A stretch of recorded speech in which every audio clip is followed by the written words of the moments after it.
வணக்கம், உங்கள் மாயன் செந்தில்குமார். இன்றைய பதிவு மிக முக்கியமானது. ஒரு மனிதன் எதை நோக்கி செல்கிறான், எதை ஆசைப்பட்டு போகிறான், எதெல்லாம் இலக்குகளை அடைய போகிறான் அப்படிங்கிறதுக்கு பார்த்தீங்கன்னா ஒரு மிகப்பெரிய ஒரு பவர் பாயிண்ட் வேணும். அதுதான் பார்த்தீங்கன்னா அந்த பவர் பாயிண்ட் தான் கடவுள். கடவுள் என்பது கடந்து உள் இருக்கும் சக்தி. இந்த பவர், இந்த சக்தி அப்படிங்கிறது பார்த்தீங்கன்னா நம்மளோட மூளை. The world biggest doctor in the world, the world biggest scientist in the world, the world worst person in the world அப்படின்னு கேட்டீங்கன்னாக்கா நம்ம மூளை தான். பெஸ்ட்டும் ஒர்ஸ்ட்டும் எல்லாமே நம்ம பெஸ்ட் ஆகிறதா ஒர்ஸ்ட் ஆக்கிக்கிறாங்கிறத நம்மளுடைய கையில தான் இருக்கு. உங்களுடைய பழக்க வழக்கங்கள் நீங்க தோண்டி விடுறதை பொறுத்து இருக்கு. நீங்க எதை ரெஜிஸ்டர் பண்றீங்கிறது முக்கியம் இருக்கு. அதனாலதான் இந்த கீவேர்டு அப்படின்ற ஒரு வார்த்தை இருக்கு. அந்த கீவேர்டுங்கிறத சில முத்திரைகள் இருக்கு. சில பயிற்சிகள் செய்தோம் என்றால் இந்த மூன்றாவது கண் ஸ்டிமுலேஷன் ரொம்ப சிம்பிளான பயிற்சி. இதுல சில விதிமுறைகள் குட்டி குட்டியா பண்ணோம் அப்படின்னு கேட்டீங்கன்னாலே போதுமான விஷயம். நமக்கு நம்மளுடைய மூன்றாவது கண்ணை விழிப்படை செய்தால் போதும். எப்போதும் முடிச்சிருக்கும், ஆனா துடிப்புடன் இருக்க வேண்டும். உங்களோட மூளையோட அதை கனெக்ட் பண்ணிருக்கணும். அது பார்த்தீங்கன்னா இன்கனெக்டிவிட்டி இருந்துச்சுனாக்கா நீங்க ஆசைப்படுறது எதுவுமே பார்த்தீங்கன்னாக்கா உங்களுக்கு ஒரு இடத்துக்கு போய் சேராது.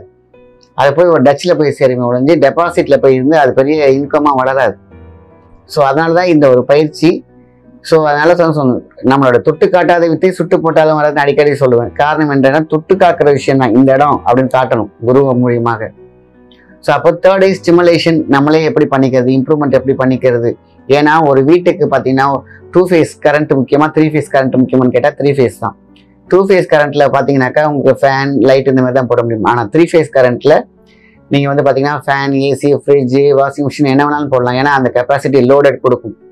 அதேமாதிரி தான் இந்த 2 ஃபேஸ் லெஃப்ட் ரைட் 2 ஃபேஸ்லேருந்து நம்ம தேர்ட் ஐ இப்படி கனெக்ட் பண்ணுவோம், ட்ரையாங்கிள். ஸோ அப்போ பார்த்தீங்கன்னா நம்ம வந்து இங்க ஸ்டிமுலேட் பண்ணிட்டோம்னா ஆட்டோமேட்டிக்கா இப்படி போகும். நீங்க நார்மலா பெண்டுல மாதிரி இப்படி போறது இப்படி போனுச்சுனாக்கா நீங்க குவாண்டம்குள்ள வந்துடுறீங்க. குவாண்டம் பர்சனா மாறும்பொழுது உங்கள் ஆசைகள் நிறைவேறும். ஸ்டிமுலேஷன் சாதாரண விஷயம் கிடையாது. எதுவாக ஆகிறாயோ அதுவாகங்கிற சிந்தனை. நீங்க இதை வந்து ஆக்சுவலி நான் பண்றது காலையில எழுந்திரிச்சோடனே பண்ணலாம், படுக்க போகும்போதுக்கு பண்ணலாம். இப்படி பண்ணீங்கன்னாக்கா உங்களுடைய மூளை வெளிப்படையும், பிட்யூட்டரி பீனல் கிளாண்டுக்கு உள்ள சுரபிகள் சரியாக இருக்கும். அப்ப பாத்தீங்கன்னா மோட்டார் சென்சாரி தெளிவா இருந்தாலே வெட்ட வெளி ரகசியத்துக்கு போய் சேர்த்துரும். நீங்க இன்னதுதான் ஆசைப்படணும், மைனஸ் இல்லை, ஒன்லி பிளஸ். நியாயமான ஆசைகள் எதுவாக இருந்தாலும் அதை மூளையில ரெஜிஸ்டர் பண்ணீங்கன்னா அது அதுவாகும். அது அதுவானால் நீங்கள் எதுவாக நினைக்கிறார்களோ அதுவாகுவீர்கள். இதான் வந்து உண்டு நம்மளோட ரெஜிஸ்ட்ரேஷன். அப்ப ரெஜிஸ்ட்ரேஷனுக்கு நம்ம என்ன பண்ணணும், அதை பலப்படுத்த வேண்டும், வளப்படுத்த வேண்டும். அதுக்குள்ள இருக்கக்கூடிய குல விளக்கை ஏற்ற வேண்டும். குல விளக்குன்னா உங்களுக்குள்ள இருக்கக்கூடிய விளக்கை ஏற்ற வேண்டும். ரொம்ப சிம்பிள். ஃபர்ஸ்ட் உச்சி முதல் பாதம் வரை அதை வந்து பேலன்ஸ் பண்ணணும். எந்த ஒரு பயிற்சி பண்ணாலும் சரி, முதுகு தண்டுவடம் நேரா இருக்கணும். மூச்சை நல்லா இழுத்து விடுங்க. நான் அடிக்கடி சொல்றதே விஷயம், மூச்சை அந்த மாதிரி ஒரு 10 தடவை விட்டுனாலே போதும். உச்சிலேருந்து காதுலேருந்து காதுக்குள்ள இருக்கிற நர்வ் சிஸ்டம்லேருந்து முதுகு தண்டு வழியமாக ஒரு அழகான ஒரு சிக்னல் போய் மூலாதாரம் வரைக்கும் போய் மூலாதார சக்கரத்தை இயக்கி அப்படியே பேலன்ஸ் பண்ணி கொடுக்கும். மூச்சை மட்டும் கவனிச்சா போதும் ஒரு 10 வாட்டி. அப்போ எல்லாம் ரிலாக்ஸ் ஆன பிறகு சூப்பரான இந்த நடுவிரல் இருக்குல்ல, நான் அடிக்கடி சொல்றேன், அந்த நடுவிரல் தான் பார்த்தீங்கன்னாக்கா இது தலை டெய்ல் வரைக்கும் இப்படி போகும். அதனாலதான் நான் பெயின் எதாவது இருந்துச்சுனாக்கா அந்த கையை அப்படி வளைச்சு பிடிச்சிருந்தீங்கன்னாக்கா ஒரு 2 மினிட்ஸ்ல எல்லாம் பத்தி இந்த தண்டுவடம் L4 L5 எல்லா பிரச்சனையும் தலைவலியிலேருந்து சரியாயிடும். நடுவில் இந்த ரெண்டுலையுமே பார்த்தீங்கன்னாக்கா ஒரு நிமிஷம். ஏன் காரணம் என்ன? இதுதான் வந்து பார்த்தீங்கன்னா உச்சி முதல் பாதம் வரை அப்படியே இருக்கக்கூடிய அந்த பாயிண்ட்டை நம்ம ஸ்டிமுலேட் பண்ணிட்டு ஒருநிலைப்படுத்திட்டோம். அதுதான் இப்ப நம்ம பண்ண போறோம். ஜஸ்ட் பாருங்க, 2 கை இப்படி வச்சுட்டு மீது எல்லாத்தையுமே பார்த்தீங்கன்னாக்கா இப்படி வளைச்சிடுறோம். பாருங்க, 2 கை எல்லாமே உள்ள இருக்கு. இந்த நடுவிரல் மட்டும் பார்த்தீங்கன்னா டவர் மாதிரி இருக்கு இல்லையா? இந்த டவரை தூக்கி இங்க நெத்தியில வைங்க. 2 புருவம் குத்தி நிக்கிற இடத்துல சும்மா அப்படி வச்சுட்டு ஜஸ்ட் அதே பிரீத்தை கவனிச்சா போதும், மூச்சை கவனிச்சா போதும். அந்த மாதிரி இது முத்திரை தானாக முகத்திரையில உள்ள போய் உள்ள உட்கார்ந்து அழகா ஸ்டிமுலேட் ஆகும். குல விளக்கை ஏற்றி வைக்கும். உங்களுக்குள்ள இருக்கிற விளக்கை அழகாக ஏற்றும். மூச்சை கவனிக்கும் பொழுது ஒருநிலைப்படும். சிந்தனை ஒழுங்கப்பட்டுச்சுனாக்கா அமைதிப்படும், ஸ்ட்ரெஸ் இருக்காது. நீங்க என்ன ஆசைப்பட்டு எனக்கு வேலை கிடைக்கணும்னு சிந்தனையில பார்த்தீங்கன்னா அது கிடைக்க ஆரம்பிக்கும்.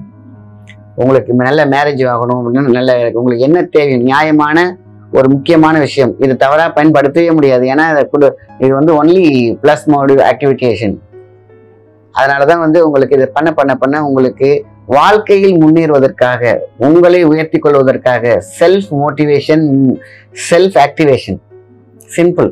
இந்த 2 விரலையும் இப்படி வச்சு பண்ணும் பொழுது உங்களுடைய லெஃப்ட் பிரெயின், ரைட் பிரெயின் எல்லாமே வந்து பார்த்தீங்கன்னா ஒரு நிலைக்கு வந்து அதுலேருந்து ஒரு என்சிஎம் ஒன்று சுரந்து அது பாரு ஒரு வைப்ரேட் ஆகி எலக்ட்ரோ மேக்னெட்டிக் ஃபீல்டாக கன்வெர்ட் ஆகி உங்கள் உடம்பு ஃபுல்லாக ஒரு ஜிவ்னு கொண்டு போகும்.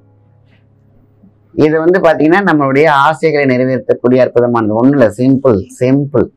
இதை அழகாக அப்படி வச்சுக்கிறீங்க. அதுக்கு முன்னாடி பக்குவப்பட்டதுக்கு டீப் பிரீத் பண்ணிக்கோங்க. அதுக்கப்புறம் மூச்சை கவனிங்க. எவ்வளோ நேரம் பண்ணலாம்? 1 நிமிஷம் போதும். காலையில் ஏந்திரிச்ச உடனே ப்ரஷ் பண்ணிட்டு, ஏன்னா 32 பல்லும் ப்ரஷ் பண்ணும்பொழுது 32 சுவிட்ச் எல்லா ஆர்கனையும் ரீஃப்ரெஷ் பண்ணி விட்டுடும். பசிக்க ஆரம்பிக்கும், எல்லாம் பண்ணும். ஸோ அதுக்கப்புறம் படுக்கும் போது சாப்பிட்டுட்டு கொஞ்சம் நேரம் கழிச்சு ஒரு 10 மினிட்ஸ் கழிச்சு இதை பண்ணிட்டு படுத்தீங்கன்னா உங்களுடைய எல்லா வகையான பொருட்களும் கேலக்சிக்கு போகும், வெட்டவெளிக்கு போகும். அங்கே பல ரகசியங்கள் இருக்கு. நீங்களாம் வந்து மில்கி வேலாம் சாதாரணமாக நினைச்சிடாதீங்க.